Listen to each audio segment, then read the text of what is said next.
some AI backgrounds for us to put next week. I know. That'd be good. We need a better this Nixon countdown. 4, Nixon 4, Nixon 4. I'm saying Nixon 5. I was telling Al before, but Nixon just got to 6. steal one on the road.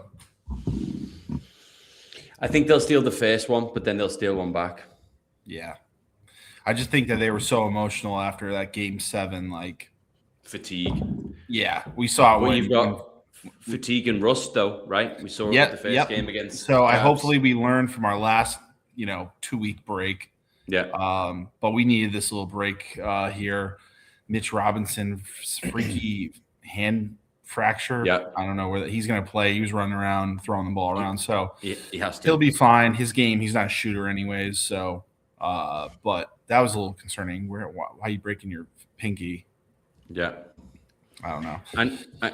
But starting off with the B-ball, but I have to, that this area is on fire. Here's the thing I've seen with, and I love your local input here.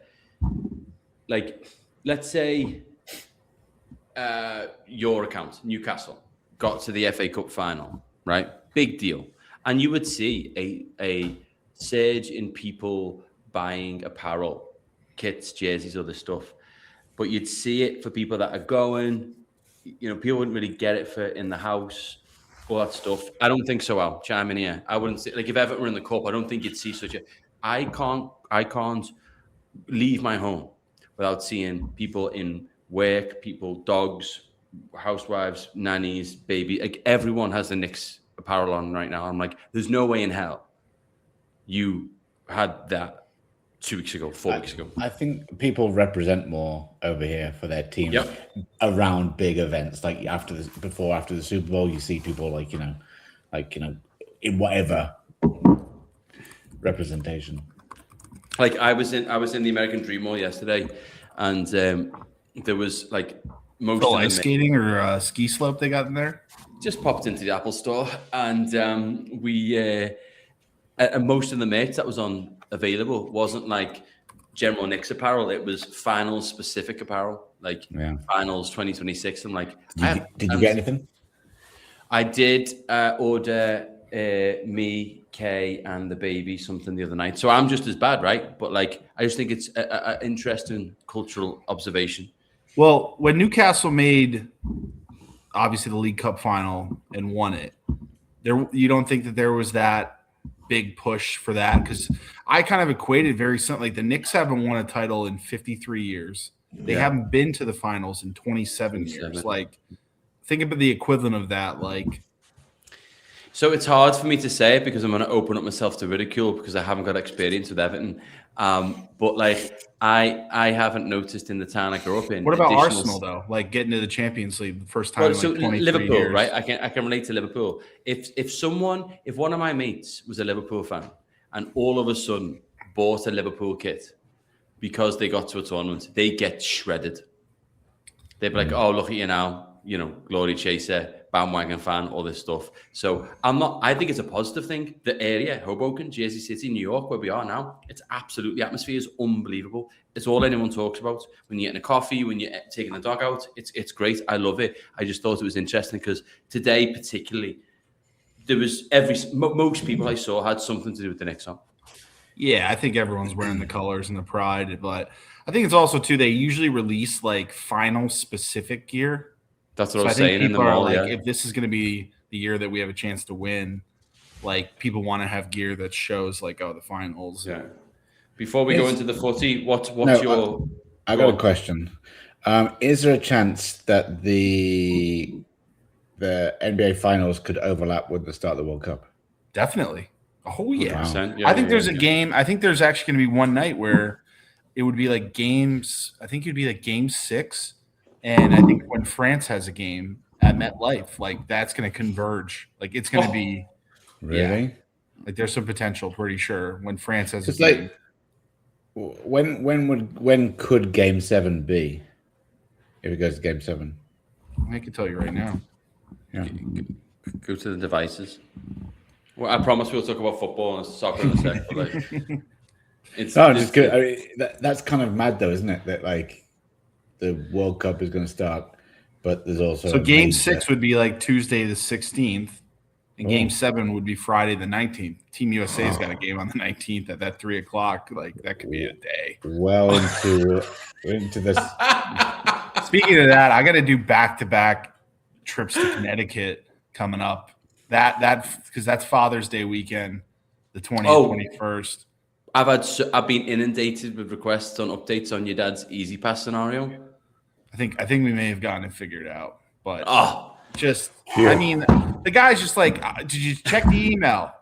You sent it from your work email. Okay, like does that mean it's not an email? Like I just don't understand why he didn't open the email. But it's like literally insane. I'll try, like my mom will call me, he wants to talk, and I just hear him like yelling questions in the background. Like it's oh my god, it's I literally I go, Mom, I love you. I'll call me back when he's not around or when he's taking a nap. Like just put him down for a nap and call me back. Yeah, I gotta do Father's Day where I'm going out there, and then my sister has her baby shower. She's coming to Connecticut for like 2 weeks, but from the UK. Baby shower just happens to be the following weekend. Wait, is it interfering with Nick's and or the Nick World Cup? should be all done by then. Game 7 would be June 19th, so my train is June 20th, 10 a.m. Okay, So you're fine. Could be a long one, but we'll be back that Monday. They wouldn't do the parade until like they won on Friday. That would be Father's Day would have to be put on hold. I'm cancelled. Yeah. They wouldn't do the parade on Father's Day, would they? They wouldn't. So they would probably do it that Monday, which I would not be working. No one will. This city will shut down. It's exciting, man. I think this June's going to be absolutely class. I am once it went June, it's not to be too mushy. The opportunity to be here for a World Cup is unbelievable. I fly to Dallas 2 weeks tonight. 2 weeks today. Christ. Fly to Dallas for England, Croatia. My only thing that I'm excited about it, but me being a large man, those bars get packed. Like I remember the Euros, man. It was awesome, and we had a good setup in there. But man, sometimes even getting in, I think you had to like talk to someone just to get me into the bar. Like, but Molly's are going to do the outside thing this even so. Nah, that'll be fine, Wiz. We that'll be fine. But no, we'll sort that. But I get that. We'll sort that out. Don't worry about that. Don't worry about it. I got into it with one guy. We hugged it out later, but I was, he was, I was the bull and he had the red little thing. Like, I'm not the guy you want to test, bud. But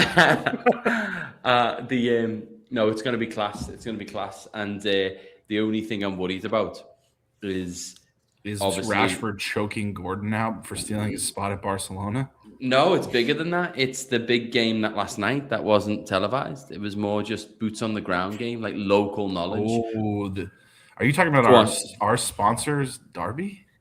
Ovo Vodka FC against Mulligans FC, and just the timing of it. We're about to invest in Mulligans. We're about to really get in there and bunker down for the World Cup. And then the Ovo lads go in there, and just the word clinic was used.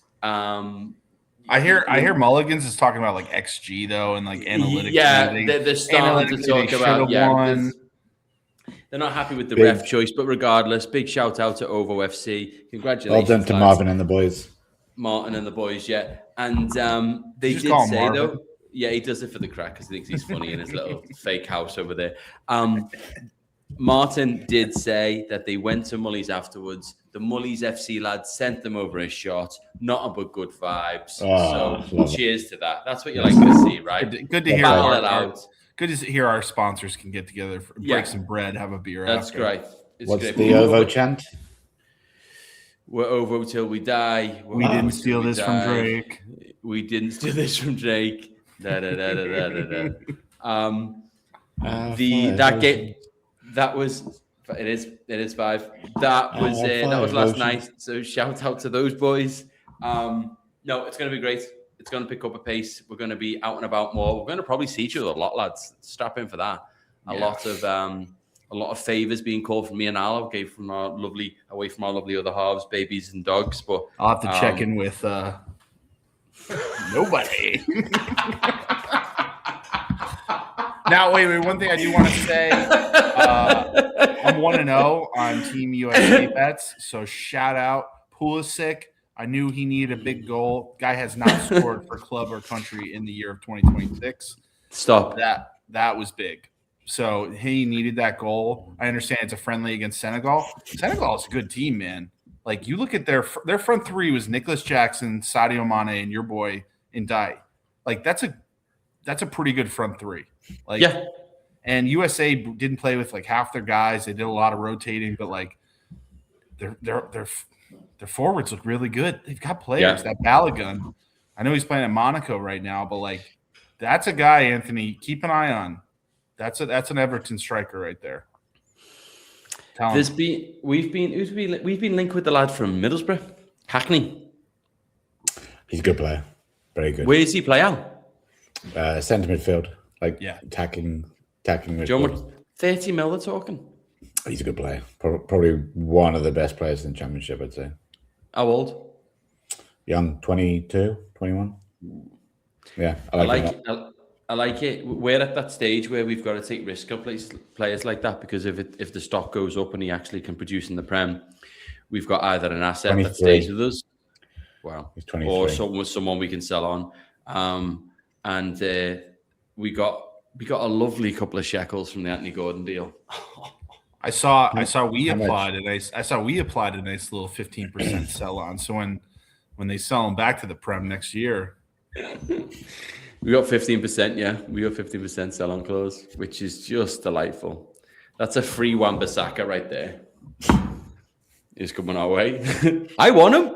You're laughing. He's a Premier League right back, and we haven't had one for a long time. But we skip, like, this is what you do. You sign players who are 30 rather than like, oh, let's sign a 22-year-old right back and like actually have him for 10 years. We literally just had a right back for 17 years, you absolute pillock. You couldn't have picked a worse scenario or team. We paid 60 grand for him. His name's Seamus, born from the gods, Coleman, and we had him for 17 years. So shove that right up your baggies rectum.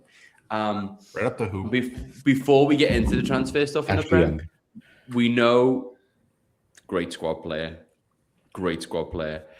Before we talked about the big game, obviously over Mulligans, but that Champions League. I didn't see it because I'm a moron. Yeah. What are we doing? I worked for myself and I set my schedule and I was like, all right, cool. Saturday, I'll book in some time there, 10 till 3, no problem.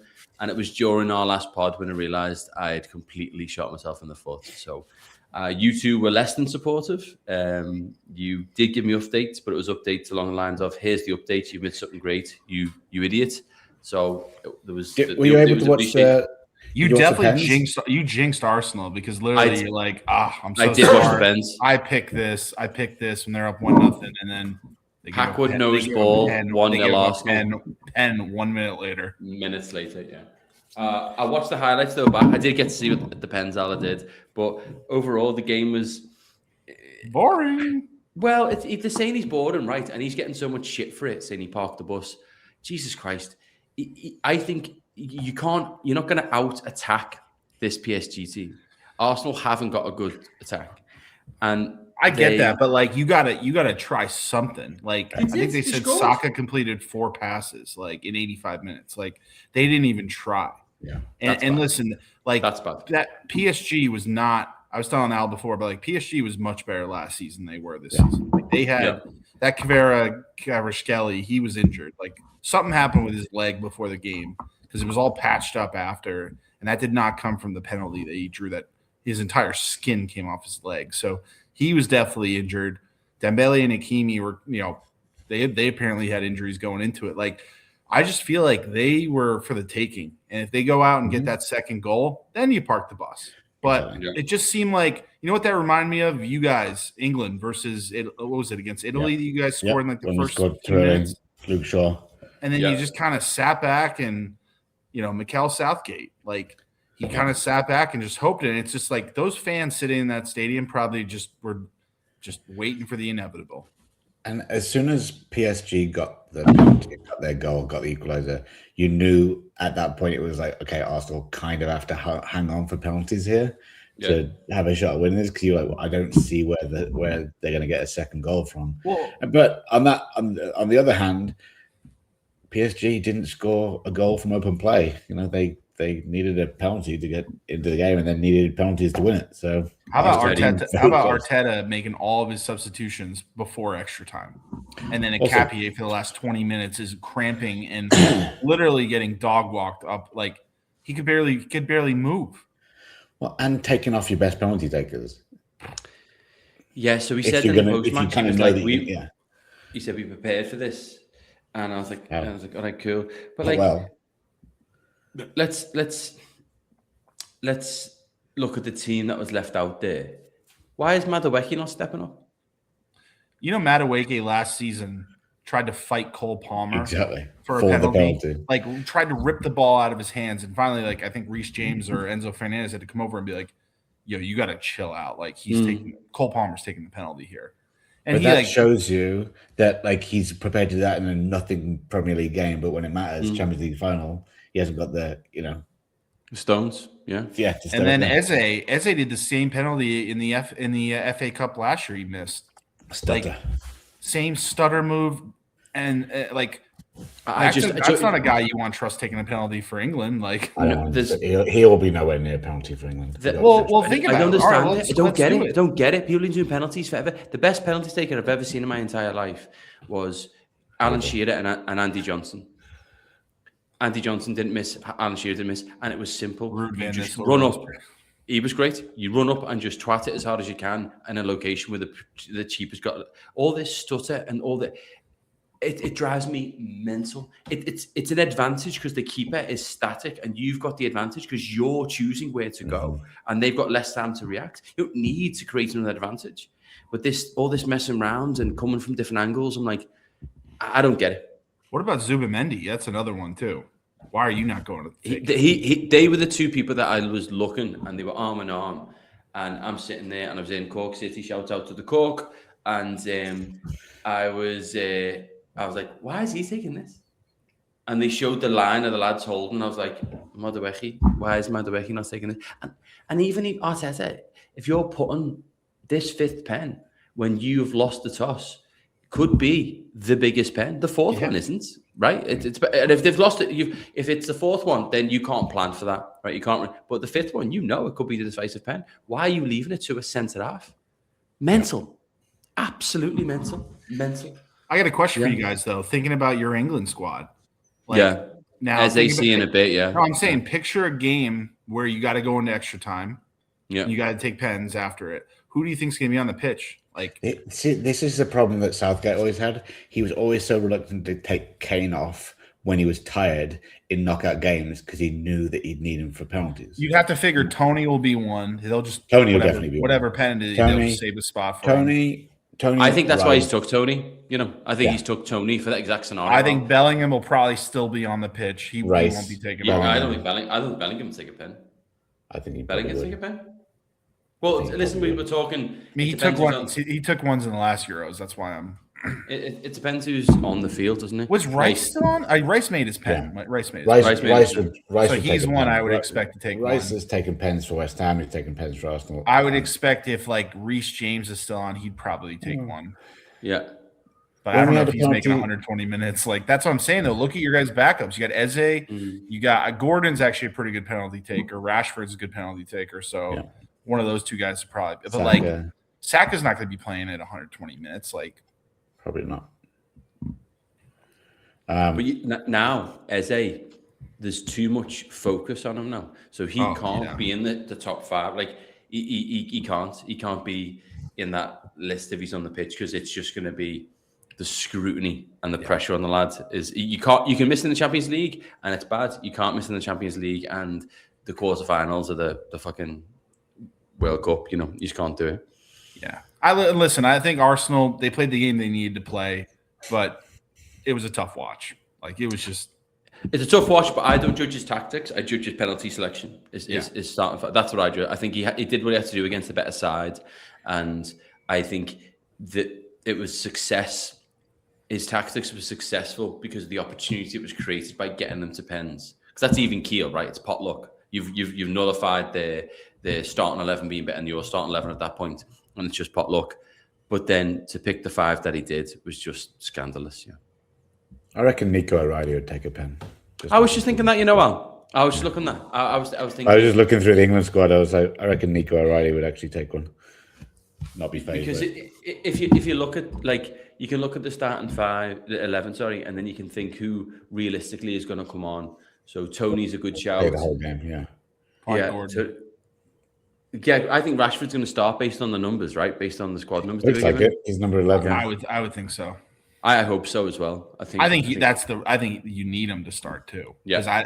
Because imagine him like he just lost. I mean, he just lost his spot to Gordon in Barcelona, most likely. And imagine it's like I got to back this guy up in freaking England. Like, but his most impactful England performances have come from the bench, though. Like Rashford, he tends to, when they've started him, he's been a bit toothless, and then when he's come on. But he's a better player, I think. I think Tuchel will be happy if he started Rashford or Gordon, and I think like most England fans would too. Do you think there's any other position up for debate at this point? Do you think there's any starting at any position that's? I mean, he loves Rodgers, but I don't know. I don't know. He won't. I think that's the one where people, have that. Is it Rodgers? Is it Bellingham? I think it's Bellingham because I think that Bellingham should start personally, but I also think that there's going to be less chatter if he starts Bellingham over Rodgers, whereas if he started Rodgers over Bellingham. This fella doesn't give a crap about the chatter. He doesn't. If he cared about the chatter, he'd be taking Cole Palmer. And then the only other one would be if Stones starts over Konza from the start. Nah, for me. But that'd be a risky move, man. Yeah. I think it depends I think it depends how fit it is, and I think in those, I think maybe for the first game you probably do start Konza Gahey, but they've been starting every game. So I looked at the squad again, and the only one, there's a few I don't adore. The Trent Alexander-Arnold is the biggest non-caller for me. But the player that makes me scared that they might play, and I know it's super unrealistic, is Dan Burn. Dan Burn. Yeah. You're looking at those names, and you're like, yeah, this guy can't play. He fits like there's no way he can play. We would be screwed if he plays. Right before we started recording, he'll give you one good game. He'll give you one good game, but that's about it. We were talking about Lewis Skelly, weren't we? We were just talking about how like a kid who's just started the Champions League final is not playing for his country. And I get it. Like his season, he was not in the lineup, so I do not. He was a left back 3 weeks ago. But that's what we talked about, like having like these Swiss Army knives that can play left back, can play right back, can play midfield. Like I also think he's right-footed. I think he's just been playing left back, but then now he's playing centre mid. But also, you look through the England squad. I'd take him over Gerald Konza. I'd take him over Jed Spence. I'd take him over Dan Burn. Livramento was injured. I'd take him most of the probably over Livramento. So I don't love them, right? But I'm not scared by them. I'm scared by the Dan Burns thing. Who are the lads? Who are the backups? Didn't he take Dan Burn at Everton right now, though? Well, that's when I'm talking England, all right. So you just keep your focus. Yeah, no, I don't need you taking too many shots at my guy, though. For the England squad, he's a 32-year-old statue that turns like the Titanic. He would get destroyed. He's not going to play a minute football, so it doesn't really matter. Fingers crossed. He's a great tourist. He's a great locker room guy. Great crack, dance move. He was already cracking jokes to Gordon about Barcelona. You could see Rashford in the background, like, motherfucker. Would I, if you had to put a lineup on who I'd go for a pint with, he'd be starting 11 all day. He's missing a finger. Yeah. Exactly. That's why he's on the pint list. He's not on the plane list to go to the World Cup. Who is the lads he's put on standby? It's Rio from Liverpool. Dowman? Yeah. Alex Scott. No. Alex Scott. There's three. Yeah. No, Alex Scott, Rio, and there's one. Who's the other guy? Is it the keeper? The young keeper? No. It might be. Because there was a keeper there that I didn't know. Jason Steele? Like they have Trafford, Henderson, Pickford. Yeah, and then they're taking one guy I didn't know who he was. They're taking Jason Steele as like a training keeper. Got it. But yeah, they've taken also to train with them Alex Scott, Rio Ngubaya, and then there is one more. Oh, it's the lad who was on loan out in what's his name? Oh, Ethan, Wanyeri. Josh King, Yes, Jason Ethan Steele, Wanyeri. and Ethan Wanyeri. Yeah, he's out at Marseille, I think. Yes, exactly. Yeah. And where's Josh King? Fulham. Oh, okay. I know. I was confused. Interesting, but no, I we'll see. But it's getting close now. It's I getting think that bloody Alex Scott would be the first bus off that rank out of those four. Agreed. If anyone get injured, depending on what yeah. And I get that philosophy, right? These lads are less likely to play, but they're going to be around the camp, and they're probably this potential for the future, right? Nothing's guaranteed, but the whole Theo Walcott debacle under Sven when he went and did fuck all, but that was bad. Didn't he have like 10 other guys to choose from too, like legit, like Premier League level? Yeah. And that was a bust, but yeah, interesting. But no, sorry for Arsenal. I do think it's going to have an impact.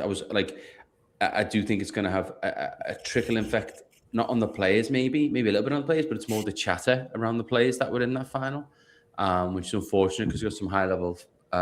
Gabriel had one of the best games out of anyone. That's what sucks. Is you get a guy who's that tired. He's also an emotional dude too. That thing was fucking skied. 13th row, just. A little tip of the hat to Marquez. There's the Brazilian centre half of PSG for going up to him and consoling him straight off the bat. Marquinhos. Yeah. I thought that was class. Well, he knows he needs him in like 2 weeks. Yeah. He's like, brother. That's I mean, that's his center back partner for Brazil. Like, I actually watched part of their game the other night. They've got a team, man. They had that Igor Thiago up front with Rafinha and Vinny Jr. and those guys all running around them. We've got a bracket structure rolling out next week. I'm not going to ask you to talk about your bracket or route to getting there, but I am going to put you on the spot right now and say gut feeling who wins it. I mean, it's just so hard not to say France. I just think that that Michael Elise was probably one of the best players in the world this year, and he's going to be playing with Dembele, Mbappe. They've got Doué and Barcola backing them up. France, I mean, they would have had Ekitike as a backup striker. I mean, they are just absolutely stacked. I don't know, I think they're even their defenders too. I don't know if I don't think Konate is even starting for them, but they are absolutely stacked across the board. France could send their third team and probably make the quarterfinals. That's just how good they are. Portugal's another one that I've been keeping an eye on though, but I think Portugal's at that. They're like, is Ronaldo still the guy, or are we just kind of we're just here for a show for his last World Cup? You got to take him. We'll dig into that next week. I just wanted you go. You're saying France. I'll go England. I think it might be our time. What makes this your time? I think whoever handles the heat the best too. Yeah, you guys know it's going to be hot as shit here. That's and my worry. You guys do not handle the heat that well. We do not handle the heat. I agree with France on paper are the best team, but I can't remember the last time the best team on paper won the thing overall. Maybe Spain. I 100% agree, and it wasn't Spain's first rodeo because they won the Euros as well, and that team been together forever, and they had a mix of experience and youth, and they were kind of that sounds like Spain right now. Yes, I know. Spain will do it. I don't think Spain. I think France are too young. There's too many players there that haven't played in big tournaments internationally. For Spain. Sorry, France. What are you talking about? PSG just won back-to-back. Internationally was the term that I used to. Oh, sorry. They haven't. They haven't. What about the guy named Lamine Yamal who's won a World Cup? Again, speaking on France, I think France on paper are going to have every single media outlet watching their every move. Oh, I think yeah. that level of scrutiny for young lads in a camp in a country that's gonna it's the America. Like they're not going to be able to pass wind. I think that is going to have an effect, and I agree with that. This has the potential to tremendously backfire, but I could see Mbappe not having a good tournament. This will be a clip we're going to go back to. It's been incredible that I think 4 out of the last 5 Champions Leagues have been won by PSG and Real Madrid. And he hasn't won in the last 5 years. The 1 year he's at Real Madrid, they don't win anything. But you look at the German sides that won, and you look at you've got to be a team. Yeah. And I think that my gut tells me England aren't going to win it, but my logic says we are. My gut, because I think the English mentality is just too close, too close, yeah. so close so far. Yeah, I don't think Brazil will win it. I don't think Argentina will win it again. If I was putting money on someone, I'd put Brazil. Brazil, I'm telling you, man. Like you said. Portugal's a team. You do Portugal? I think they've got a really well balanced squad. I think the one thing that disrupts Portugal. That's my reason for Brazil. The Ronaldo thing? Is that what you're going to say? Sorry, I cut you off. Ronaldo, I agree. Yeah. I agree. I think he's going to be elected. Right. I think as soon as Ronaldo retires, their midfields, Vitinha, João Neves, and Bernardo Silva, they got Bruno Fernandes. Yeah, Bruno Fernandes as well. Yeah. But then you've got this drama queen who's going to take all the limelight and everything. Makes it all about him. It makes it all about him, and I don't think that's a positive thing. I don't. He can't contribute the way he could. If Ronaldo could get out of his own way and not just start the games and just come on in the last, that would change my entire perspective. Exactly. If you got someone like him who could just come on extra time, whatever, and just be like, okay, we've got Ronaldo to bring it on. I think that, and if he, but if he's not starting, he's gonna throw a shit fit. That's what I'm saying. Exactly. Joe, these conversations we're having, right? Mbappe's form, and he's obviously not a good locker room guy. Ronaldo and the effect, not a good locker. I don't think that. I think that's what I get. I think the most balanced side is England and Brazil. And if England had more of a killer mentality as a nation, and the pressure wasn't on us the way it has been, I would be England from just looking at the players and the setup. I love Tuchel. I think he's going to be able to remove himself from that pressure, but he knows the English game enough. And the English media enough to manage them. Capello didn't really have any English experience before that.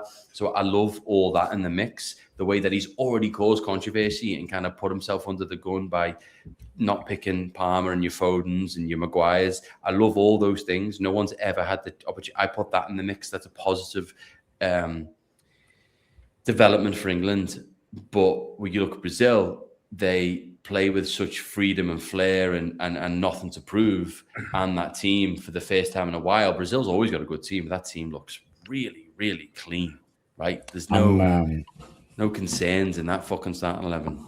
I'm really excited. What about the Dutch?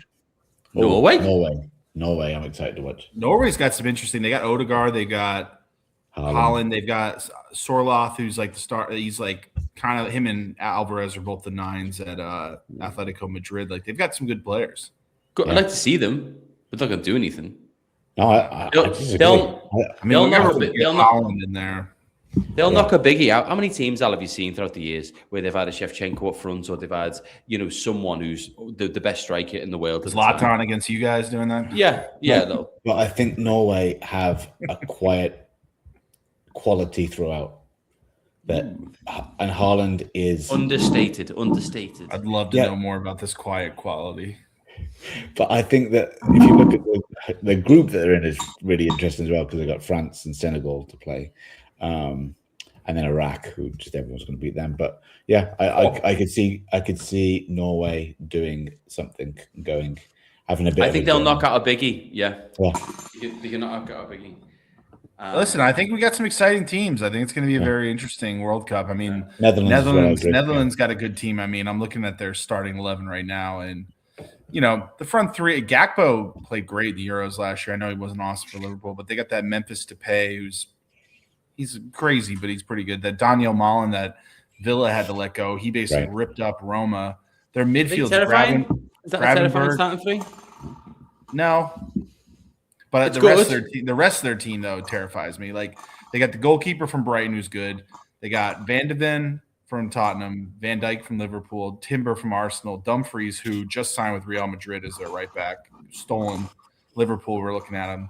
And then in the midfield, they got Gravenberch from Liverpool, Frankie de Jong from Barcelona, and then Reinders from Man City. Like that's a pretty solid 11 too.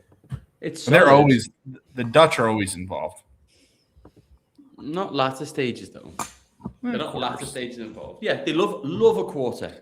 And then I think there's going to be a South American team that will surprise someone. I think like a Colombia. I think like a Uruguay. Like some of these teams like that play really good in that type of temperature and that type of weather. Like one of those teams is going to sneak through. You know, one of the South American teams will get through. We're showing our cards for the World Cup pods. This is just a flirt. It's the teaser. It's a teaser. Fair. I'm gonna point us back towards the Prem and the big shout outs there. So we've got to go to my backyard, the pool. Yeah. Slot gone.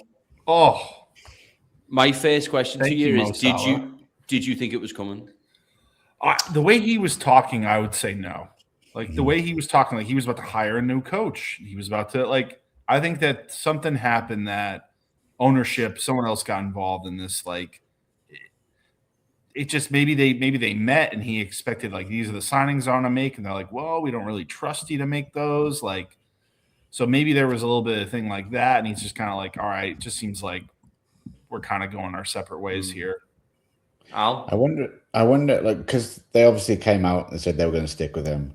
I wonder if they then took a real temperature reading on the fans and they felt that the fans were just too, and the locker room, and they felt that the fans were just too far gone on him, that whatever happened in the summer and whatever was going to happen at the start of next year, as soon as he lost one, maybe two, then the fans were just going to turn completely, and then it's another season gone. And I wonder if they were. I thought he'd get gone. No, I think it's harsh because he came in, he won the league in his first season, second season difficult, still finished fifth, but you lost 20 games overall. Salah comes out, throws you under the bus. That's a difficult situation to deal with. On paper, the bus up over his dead body too. Yeah, on paper he deserves another season in my eyes, but I can see why they've acted how they have. You know, I can see it. And I thought it was potential to happen towards the end of the season. The scenario that I think we discussed where get him out now, get Alonso in, give him 5 games, all that stuff. And then Alonso went. Then they backed him. Then he came out and said, I've been told I'm staying. And we just kind of stopped tracking that story, right? It was just kind of, oh, that's good. And then,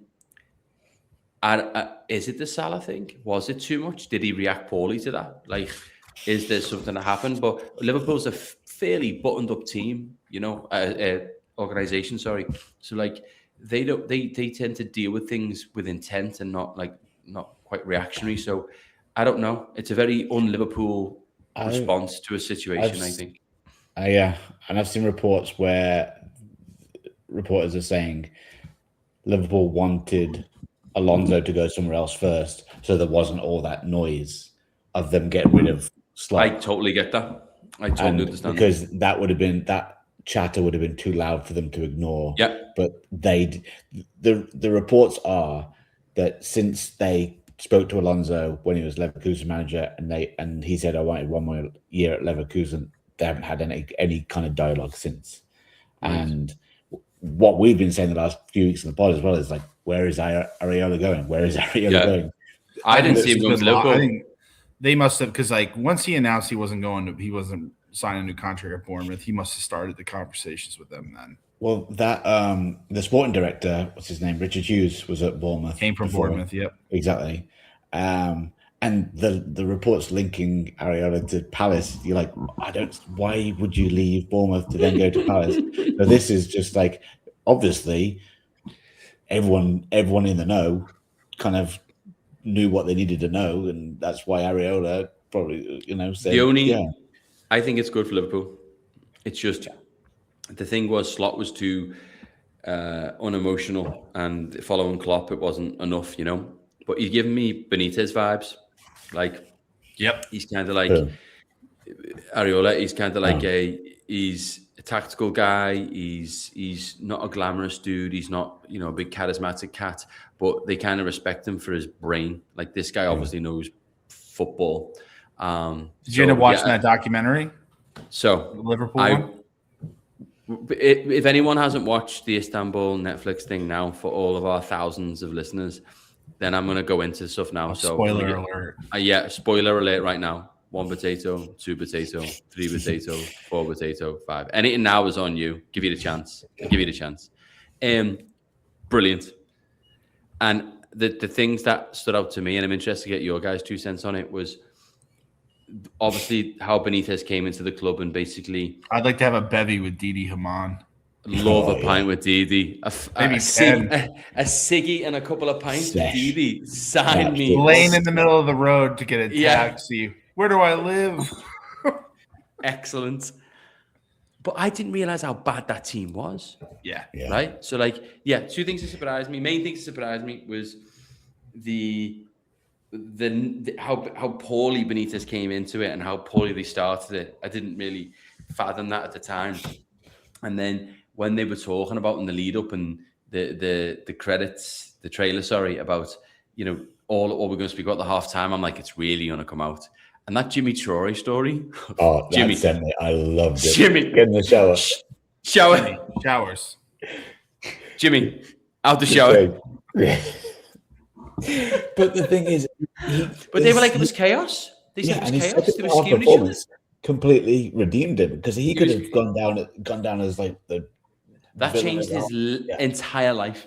That 45 minutes changed his entire... When he cleared it off the line. Yeah, the clearance off the line, yes. Unbelievable. How about the breakdown of the pens, though? Yeah. Like how much studying. That was... But Dudek talks about it. And the way he had the balls to bench Dudek and then bring it back in for this game and say, you're ready. And he goes, Shevchenko puts them here. Yeah. Class. And you see the video. Carragher told him to gold. Absolute gold insight. No, I really, really enjoyed it. Well, so Anthony, Mike Collins is charismatic as a thumb. I wanted to bring that up because I actually just watched one, and this guy played a year for you guys, but I just watched the one on James Rodriguez. And let me tell you. Why? I don't know. I was just, I was bored, and there was no basketball, there was no hockey on. So, I wanted to watch a little, it's a good story. But basically, he fucking hated Rafa Benitez. Rafa Benitez, basically, he was loving it. He was tearing it up at Real Madrid. Benitez comes in for Ancelotti, just tells him immediately, you're not part of my plans. Like, you're not part of this shit. But, Rodriguez wants to stay there. But then he's like, okay, he eventually was like, all right, I got to go on loan. He goes on loan to Bayern Munich, goes there for a couple of years because Ancelotti ends up there. Then he's getting ready to leave there, and he's like, Ancelotti calls him up again. He goes, come to Everton. He's like, if I'm going to come there, are you going to be there? I don't want to go there. And 4 months later, a new coach is there. Goes there. Who comes in for Ancelotti after fucking Benitez again? Don't worry about me. They're going through this documentary, and it's just this guy, he gets to these roads where and I guess he was actually playing pretty well for Everton, when he wasn't injured. Yeah. And he said that he actually enjoyed being there, and the fans really welcome him. He wanted to stay there, but he's like, there's no way I can't play for this man. Yeah. He was the beginning of a bad period from our side. The money went when Ancelotti went out the door, and so did all the good players. It just seems he's just got, even now in these interviews, it seems like he's still and listen, he won a Champions League and he's got all these titles. So, but it just seems like he still hasn't quite figured out the man management part of it. But he's never going to. You can't teach that. I know, but you can't bottle when you adapt a little bit. You can't bottle. He thinks he is, though. Do you see him on that again? The Liverpool thing. How did the conversation go with Carragher, Gerrard, and Mike Logan? Yeah, pretty good. Great. No, there was that mad rumor about James Rodriguez when he was out injured. Remember that? No, go on, Alex. Allegedly, can we throw an allegedly on here? Very allegedly, super allegedly. Use your words. Go on. Nah, those are just a rumor. Do you know he's still playing for he's playing for Colombia in this World Cup? You saved him there, whereas he was on the ropes there. He was flapping all over the place.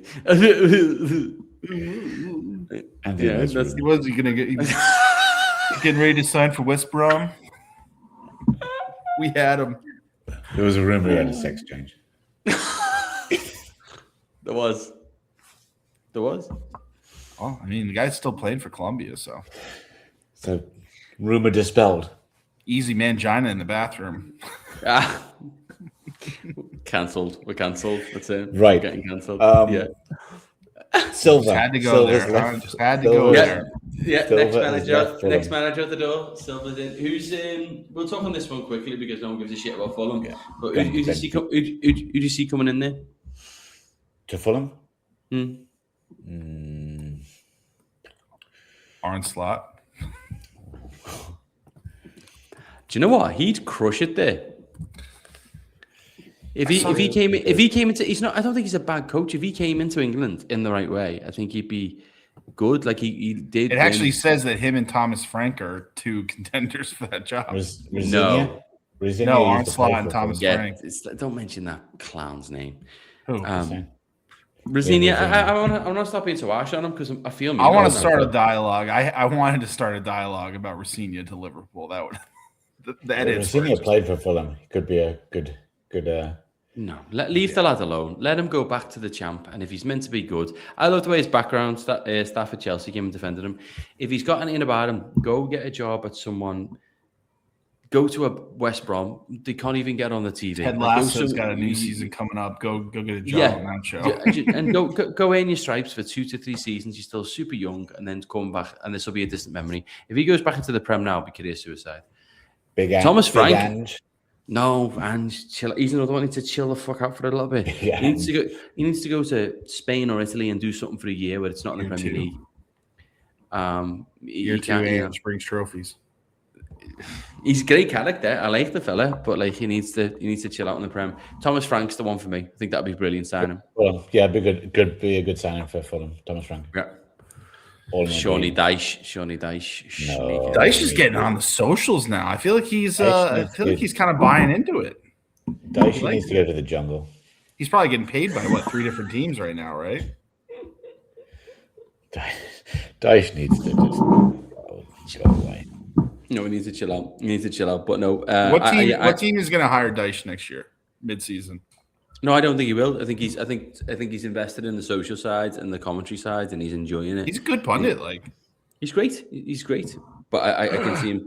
I think he needs a break. Right? I could break sometimes. I could see Hull being bottom of the league and then bringing Dyche in. That's who I could see bringing Dyche in. A whole. Would Palace be completely out of the realms of Palace? The managers we're talking about, all 3 of them, Dyche, Frank, and Slot, could go to Palace, could go to Fulham. They could dick about there for a little bit, and see where they land. But yeah, we'll see. The any good transfer goss that you're into at the minute, lads? I mean, you're not going to like what I'm about to say, but we were talking about it a little bit before. But it looks like Arsenal's looking to make some moves, and yes, we're not talking about some small moves either. So, on their wish list is 3 main players. They're also say they're in on that Fernandez from West Ham, but everybody is, and his price tag seems to be pretty expensive. They got a lot of money in the midfield already, but they are looking at Morgan Rogers, which I think Villa may need to sell a player. From what it sounds like from the financials, like they're going to have to sell a player. This is the year to sell him as well. I was saying a perfect fit, and reading into it now, I mean, Rashford would be a perfect fit on that left wing. Get him coming off of a good World Cup. He's an upgrade from Trossard and Martinelli. You want to take that next step. Like, imagine him on that left wing for them. And he's going to be cheap, like, compared to what you're going to have to get for a player of his caliber. Like, you're going to spend 50, 60. You're going to get him for half that. Yeah, I think he's known as a bit of a bellend. So, and I don't think he does well in the English media. I think he's gone to Barcelona and got some space. But don't you think they got a good nucleus there at Arsenal? Like I feel like that ego would not work there. They got guys that take that ego elsewhere. Yeah. His best season for Man United is when he had serious teams, players, and managers around him. I could see Arteta whipping him into Can you? shape and I could see Arteta just being like, all right, I'm only going to sign you if this, and not standing for any riffraff Drama. The big one though that they're looking at though is Julian Alvarez Yes, from Atletico Madrid. That would be who great. Apparently Barcelona really wants, but we were obviously having a laugh at their social media. Whoever's the admin for Atletico Madrid was having a field day, like just throwing out offers, rejecting offers, like. But it sounded like they lowballed their first offer to Atletico Madrid pretty low. But I mean, that's a guy probably top 3 striker in the world. That's what Arsenal's like. They need these days. You can't just have a starting 11 and a backup. You need, with all the tournaments and all the games people play, you need an extensive squad, and they can't go into next season without an A-list striker. They need someone like him. Roberts He's available. Can't make a full season. No, but he's a good squad player. He's a good, he is. And the other lads is all right, right? He didn't trust him to start in a Champions League final, Gyökeres. That's what that says a lot about him. I know, because he's not that good. He's just not. He's good. He's just not. He's not like winning Champions League and win the Premier League at the same time. Good. You need to bank on someone. All the big clubs always have a striker that can bury them. From your Leicesters to fucking Liverpool, you need someone you can just put your house on that they're going to finish if you have an opportunity, and he's not that guy. What's going to be interesting is Iraola going to Liverpool. I remember I watched an interview with Semenyo, and he talked about like what was it like when he first got there. And he goes, the amount of running and the amount of training that we did. Apparently, they would train on Sundays after a Saturday. He said they'd train 7 days a week. Like, how is that going to play in Liverpool? And then I look at that Liverpool. I look at that Liverpool team like. How does an Isak fit into that, like, run, press, like, I don't know. I don't know about Isak, but I think a lot of the team would have been used to that under the Klopp. Klopp kind of had that. And I think that's what the fans, like, want. They want that back. Like, they want that style of football back. They want that pressing. They want that running, like. Why is it crazy as well to train 7 days a week when you're paid what they're paid and you're – and then it's day off at least. Like it's not 10 hours a day. Sometimes it's like 2-3 hours. Like they're athletes that and while you got to get away at least 1 day a week. I mean, they just won't be able to with 2 games with Champions League. That would just become impossible. They'll have to have rest days. I think that'll be an interesting fit, but it'll be interesting to see because like I don't see like a Wirtz playing in that type of style too. He's not really the most pressing guy. Like. They've got some interesting choices there. One other one too, I think signed, sealed, delivered is Ederson from Atalanta. He's a midfielder, Manchester United. And then Ibrahim Konate. It sounds like that's a pretty signed, sealed to Real Madrid on a free transfer. Another one. Why do you guys were saying over text that it's a no-brainer? I didn't say it was a no-brainer. I think that was. I didn't want to say his name, Alexander. No, it is a no-brainer. James Taylor. Piano man. Yeah. Because the Spanish league is a lot easier than the English league, and I think that he's still a quality centre back on his day. And I think that for Real Madrid, their policy in recent years has been to get decent players on free transfers. Yeah. He's probably been talking to Trent too. Yeah. I just think that was the weakest side of Liverpool's championship run in defence, that they've just took Konate and Trent. So they only care about the Champions League. They care about just winning that one tournament, that knockout tournament. That's all Real Madrid fans care about. Is he starting, do you reckon, Konate? They got they're an older team too. Like they've got Rudiger. They've got like. I think it's a good addition. Militao, who's also Brazilian, he's always hurt though. Like they got a pretty old, like Carvajal's oldish. Like they got a pretty old team, so they definitely need to get younger. Mourinho will love him. Yeah. He's the perfect person to go into that squad right now as well. You just be like, he's going to walk in and go, shut up, stop speaking. I actually saw Saliba might miss the World Cup. Apparently, he may have gotten like a back injury or something in that final. They said. Wow. Like that would be a big loss that would put Konate in as a starter. That'd be brilliant. Yeah. The other big transfer rumor that everyone's talking about is obviously Hackney to Everton. You already spoke about this. I'm just saying. I'm like, no one's really talking about it. So I'm just saying. Like, I'm worried about Tonali. I mean, I'm worried about Well, it. I just think that, but Where do you think he's gonna put go? his price tag high, and I think with the Gordon sale, what's that high? like 85 mil. He's worth 85 mil. I know, and that's the problem. Is I think someone will do it. The good thing is, like, I was really worried about him going back to Milan, but they missed the Champions League, so he's not going to do that.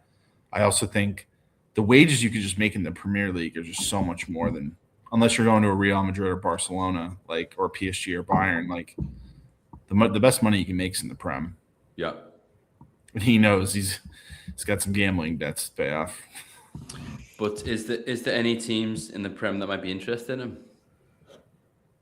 Yeah, Manchester United, Arsenal.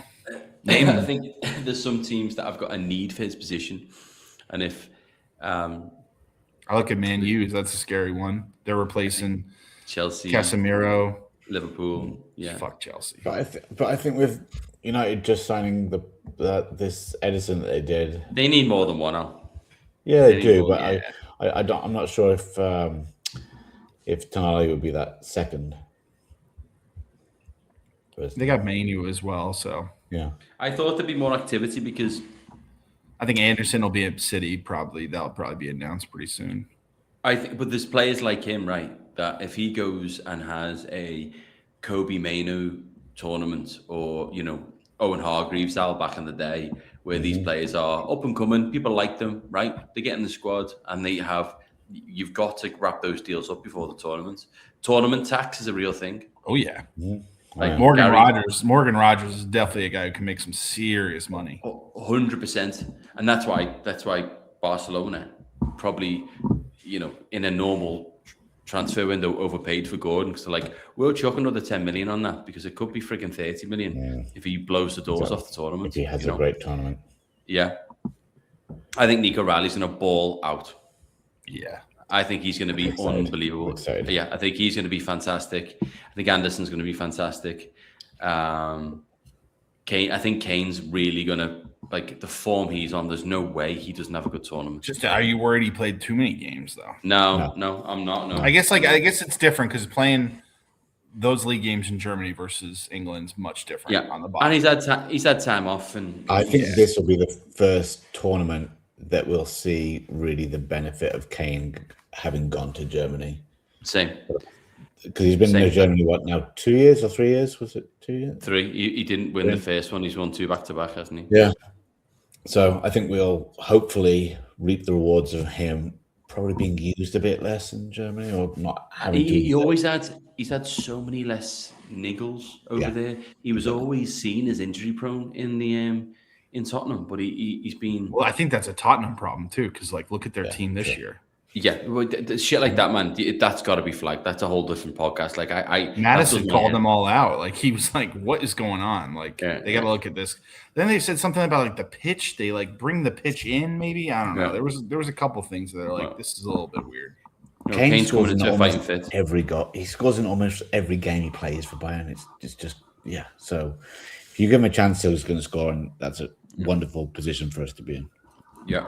The cherry on the cake would have been Arsenal, for a selfish English perspective, winning the Champions League. Those lads coming into it feeling like they were literal world beaters would have been fantastic. Because now, like, Eze comes off the bench, he knows his mind is going to be focusing on what everyone's saying. What everyone's saying is that's the lad that missed that. Declan Rice, he'll forget about it after the first game. Oh, but Rice if he sets up to take a pen. His first pen since losing, but he scored his.